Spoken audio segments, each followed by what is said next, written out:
It started with a rain-soaked letter.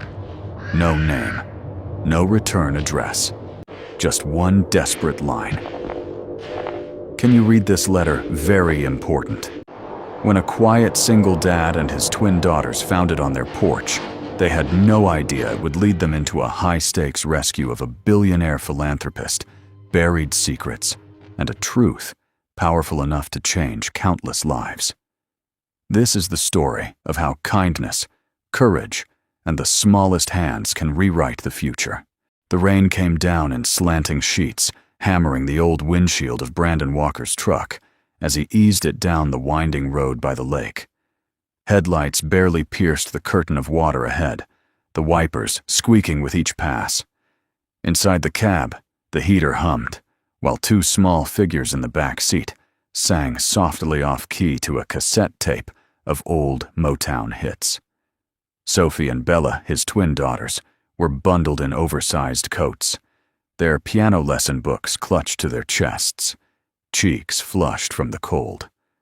Brandon reached out and turned the volume down just a notch. His eyes scanned the dark road, cautious as always. Even after all these years since the marine storms like this made something tighten in his chest. Not fear, just readiness. Dad, Sophie said, peeking over the front seat. Do you think the raccoon came back last night? Brandon smiled slightly. If it did, it probably found out the trash bins were locked. Learned that trick from you two. Bella giggled, then paused. Dad, the clouds look like they're chasing us. He glanced up at the mirror, catching her wide brown eyes.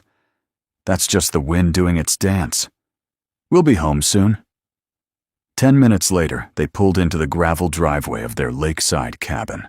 The porch light flickered against the rain, casting golden glimmers on the wooden beams.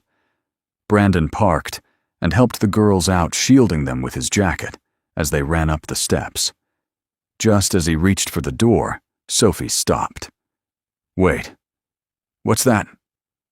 A crumpled shape lay at the edge of the welcome mat, soaked through, clinging to the wood as if it had been tossed by the storm. She bent down and picked it up. It's a letter, she said. Voice suddenly hushed. It says, "Can you read this letter? Very important." Brandon's brow furrowed. He took the damp envelope carefully. The ink was smeared, but still legible. Inside, on a folded page torn from a journal, were just a few lines, written in a shaky hand. If you are reading this, I don't know if I'll make it through the night. They've taken my phone, my security detail, everything. My name is Tessa Hart. Please, someone follow the map. The coordinates lead to the old pier near Lake Ashwood. The documents cannot fall into the wrong hands. If they do, an entire children's medical fund dies with me. Help me. Silence fell. Rain pattered on the roof. The wind sighed through the trees like a warning. Brandon's jaw tightened. The name was familiar. Tessa Hart, the billionaire philanthropist. He remembered reading about her. Hospitals, pediatric cancer research, disaster relief clinics. Bella stepped closer, peering at the paper. Daddy, this isn't a prank, is it? Brandon shook his head slowly. No, sweetheart. I don't think it is. Sophie reached for the letter again. These numbers, latitude and longitude. This is a real coordinate set. I saw something like it in my mystery book last week. She ran to the dining table, flipping open her school tablet and typing feverishly. Brandon and Bella followed. There, she pointed. It's a dock, that old abandoned marina near the ranger station. It's only about 20 minutes away. Brandon's military instincts were already stirring. Something about the way the note was worded urgent, but precise. The paper wasn't standard stationery. It looked like a hospital logbook page torn in a rush, and the envelope, though soggy, now bore a faint watermark from Hart Medical. This wasn't random, he muttered. Someone wanted this found. Bella's eyes widened. Do you think she's still alive? Brandon didn't answer immediately. He looked at the girls, two brave little souls who'd already seen too much loss for their age. Their mother had passed when they were barely 4. Since then, it had been just the 3 of them. Piano lessons, packed lunches, bedtime stories, and quiet strength in every small gesture. He crouched down to their level. "Listen, I need you both to stay close to me. If we go, we don't know what we'll find. But if someone's in real danger, we can't just turn away." Sophie nodded, lips pressed tight. Bella took his hand.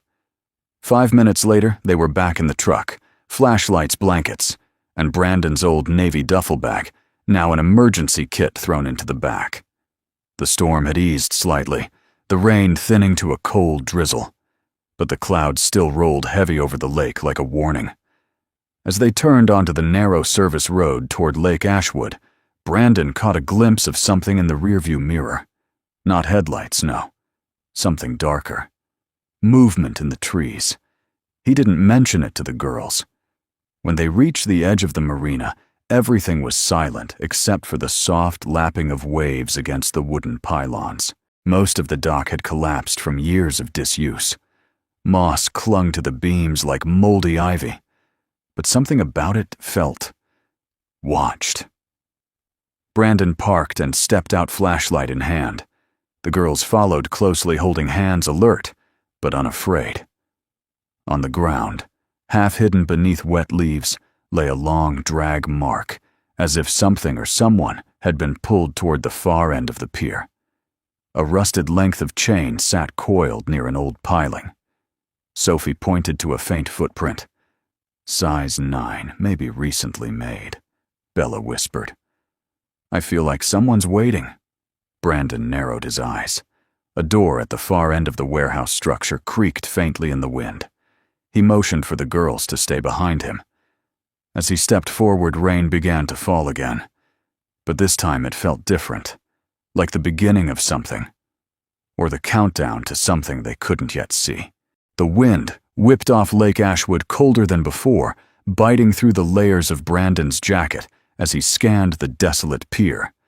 His flashlight beam danced across rotting planks and rusted railings. Sophie and Bella stood behind him, close together, their breath visible in the cold. "This place gives me goosebumps," Bella murmured, rubbing her arms. "Me too," Sophie whispered, eyes darting from shadow to shadow. Brandon knelt and examined the wooden planks at his feet. Years of neglect had warped and splintered the surface, but amid the debris, something stood out, wet footprints. Barely visible in the moonlight, they led from the edge of the dock to a door in the back of the abandoned warehouse. He motioned for the girls to follow silently, then reached for the rusted handle. The door creaked open with a groan that echoed into the dark. The smell hit them instantly. Mildew oil and something metallic underneath. Blood, Brandon wasn't sure. "Stay close," he said softly. "No sudden moves." They slipped inside. The room beyond was massive, once likely used for storage, now a graveyard of forgotten crates and rust-covered tools. Sophie's flashlight flickered. Suddenly she froze. "Dad. Over there." She pointed toward a toppled cabinet. Brandon moved, cautiously peering behind it, and there, half-tucked beneath a tarp, was an envelope. Another one. It was dry clean, placed intentionally. He picked it up and opened it. Inside was a folded page, scrawled with quick, tense handwriting. "If you've come this far, thank you. I've left behind the most vital coordinates in the documents hidden under the floor. Please protect the Children's Fund. They're watching. I can't trust anyone anymore. No signature this time." Sophie's eyes lit up. She must have written this before being taken. Brandon frowned. Under the floor, Sophie dropped to her knees and began scanning the wood planks with her light. Bella knelt beside her. "Wait," Bella said. "Look at this." She pointed to a plank slightly lifted at one end. Brandon reached into his duffel, pulled out a small crowbar, and pried it open gently. Beneath was a small tin box, the kind used in military field kits. Inside, wrapped in clear plastic, were 3 sheets of folded paper